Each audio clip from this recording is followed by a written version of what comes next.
સુરત શહેરમાં વધી રહેલા મોબાઈલ સ્નેચિંગના ગુનાઓ સામે કાર્યવાહી કરતા રાંદેર પોલીસે સફળ ઓપરેશન હાથ ધરી મોબાઈલ સ્નેચિંગના ગુનામાં સંડોવાયેલા આરોપીઓને ઝડપી પાડ્યા છે. પોલીસને મળેલી બાતમીના આધારે સર્વેલન્સ ટીમ શહેરના અલગ અલગ વિસ્તારોમાં વોચ ગોઠવી હતી. સતત દેખરેખ અને ચોકસાઈપૂર્વકની કાર્યવાહી બાદ આરોપીઓને ઝડપી લેવામાં સફળતા મળી હતી. પોલીસે આરોપીઓ પાસેથી ચોરી કરાયેલા મોબાઈલ ફોન સહિતનો મુદ્દામાલ કબજે કર્યો છે.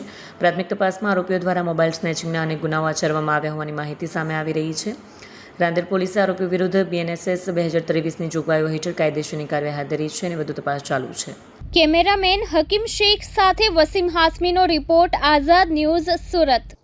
સુરત શહેરમાં મોબાઈલ સ્નેચિંગ અને મોબાઈલ ચોરીના ગુનાઓ અટકાવવા માટે respected CP sir, sector 2 sir અને DCP સરના સીધા માર્ગદર્શન હેઠળ રાંદેર પોલીસ સ્ટેશનની ટીમ દ્વારા ચોક્કસ બાતમીના આધારે અત્યારે જે અનડિટેક્ટ જે છે બે પોલીસ સ્ટેશન અશ્વિની કુમાર અને ઉત્તરાયણ એના 2 આરોપીને પકડવામાં આવેલા છે.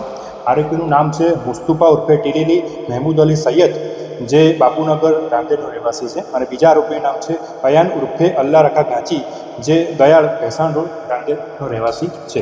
આ આરોપીના ગુનાહિત ઇતિહાસની વાત કરીએ તો આરોપીઓ વિરુદ્ધમાં ભૂતકાળમાં આરોપી નંબર જે 1 છે એના વિરુદ્ધમાં 12 ગુના અને 3 પાસા કરવામાં આવેલ છે, અને આરોપી નંબર જે 2 છે એના વિરુદ્ધમાં 2 ગુનાઓ છે.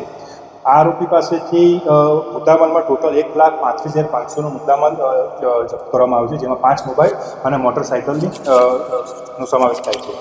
આમની એમો એવી રીતે હતી કે આ આરોપી જે રોડ પર રસ્તા પર જે રાહદારી ચાલતા હોય એની પાછળથી બાઇક પર આવીને મોબાઈલ સ્નેચિંગ કરવાની આ લોકોની એમો.